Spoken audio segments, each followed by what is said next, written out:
டேய் விஸ்வா, சப்பாத்தி சூடாக போட்டிருக்கேன். சூடாக இருக்கும்போதே 2 பேரும் சாப்பிட்ருவோம். சரியா?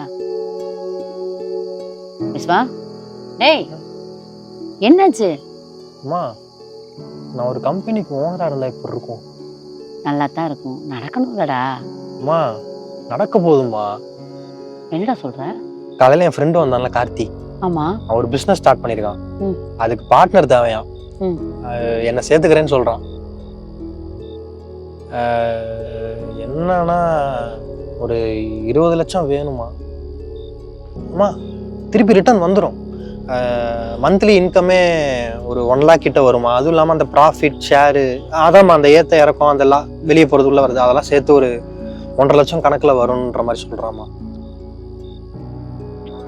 டேய், உனக்கு தெரிஞ்சு இந்த வீடு ஒன்றை தவிர நம்மகிட்ட என்னடா இருக்கு?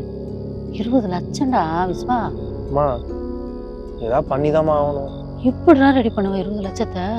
ஏதாவது பண்ணணுமா. ரெடி பண்ணால் வாழ்க்கை நல்லா இருக்கும்ல. இங்க பாரு, நீ 35,000 கொண்டு வந்து கொடுக்குறல, இதுவே நிறைவானதுடா. இங்க பாரு. அம்மா, டெய்லி வேலைக்கு போகிறேன்ல, முடியலம்மா. அது 35,000 சம்பளத்துக்காக டெய்லி ஓடிக்கிட்டு இருக்கம்மா.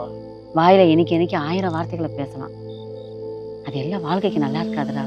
அம்மா, எப்போ பார்த்தாலும் நெகட்டிவாவே வேணாம் வேணாம் வேணாம்னு சொல்லிட்டு இருக்காதம்மா. நான் வளரணுன்ற எண்ணமே இல்லையா உனக்கு? நான் அப்படி சொல்லலடா. அம்மா, அடுத்த ஸ்டெப்புக்கு போனாதாம்மா வாழ்க்கையும் வளரும். அடுத்த ஸ்டெப்புக்கு வாய்ப்பு வந்தாலும் நீ விட மாட்ற. சரி விடு, நம்ம நாளைக்கு பேசிக்கலாம். நீ சாப்பிடு. எனக்கு சாப்பாடுலாம் வேணாம். இந்த உலகத்துல பெத்த புள்ள முன்னேறக்கூடாதுன்னு நினைக்கிற ஒரே தாய் நீதாம்மா. சரி, இந்த வீடியோ ஃபுல்லா பார்க்கணுமா?